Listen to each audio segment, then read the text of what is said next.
अच्छे घराने से ताल्लुक़ रखती थी। सियालकोट में रहती थी और गर्ल्स डिग्री कॉलेज में पढ़ती थी। और जब मैं 8वीं क्लास में थी तो मेरी दोस्ती एंजेला नाम की लड़की से हुई, जो कि क्रिश्चियन थे। अब हमारी दोस्ती बहुत अच्छी है। हम बहुत सी बातें करते थे और एक दिन मैंने उससे सवाल किया, क्या बाइबल तब्दील होगी? उसने कहा, ये तो खुदा का कलाम है, इसे कोई नहीं तब्दील कर सकता, ये तो लोगों की ज़िंदगी को तब्दील करता है। वो मुझे कलाम के बारे में बताया करती थी कि कैसे यीशु मसीह मौजज़ात करते, अंधों को बनाई देते थे और लंगड़ों को चलाते थे, मुर्दों को ज़िंदा करते थे और बल्कि दुश्मनों को माफ़ करते थे और उनके लिए दुआ करते थे।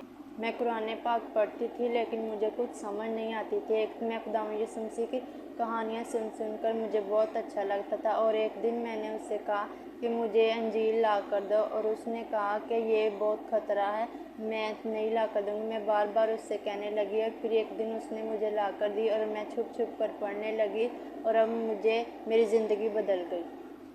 मैं एंजेला के साथ चर्च जाया करती थी और पादरी साहब ने मुझे कलाम के बारे में समझाया और बताया और अब मैंने बैप्टिज़्म लिया है और अब मैं मसीह हो गई। और जब मेरे घर वालों को पता चला कि मैं चर्च जाती हूँ तो उन्होंने मेरी शादी ज़बरदस्ती मेरे कज़न के साथ तय कर दी और अब मैं दायरे वालों के पास आ गई।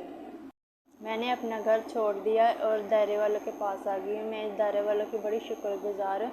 इन्होंने मेरी बड़ी मदद की है और मुझे सहारा दिया है और मुझे पनाह दी है। मैं इन दायरे वालों की और खुदावंद यीशु मसीह की बड़ी शुक्रगुज़ार हूँ और अब मैं मसीह बनकर जीना चाहती हूँ।